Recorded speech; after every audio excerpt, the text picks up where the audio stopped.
Ito mga kabakyardo, buntis to. Malapit ito mga anak.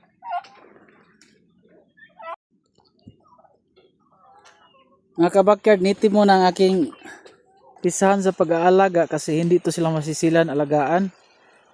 Pwede itong maulanan ng hindi lang malalakas, hindi sila magkasakit agad. Hindi katulad ng hybrid, masisilan yun. Kinakailangan pag-aalaga talaga. At saka kung hybrid, malalaki ang puhunan, kapital bago ka makabili ngayon. Ang mahal. Ito lang munang Bisaya kasi native kasi may trabaho pa tayo, hindi tayo makaalaga ng husto.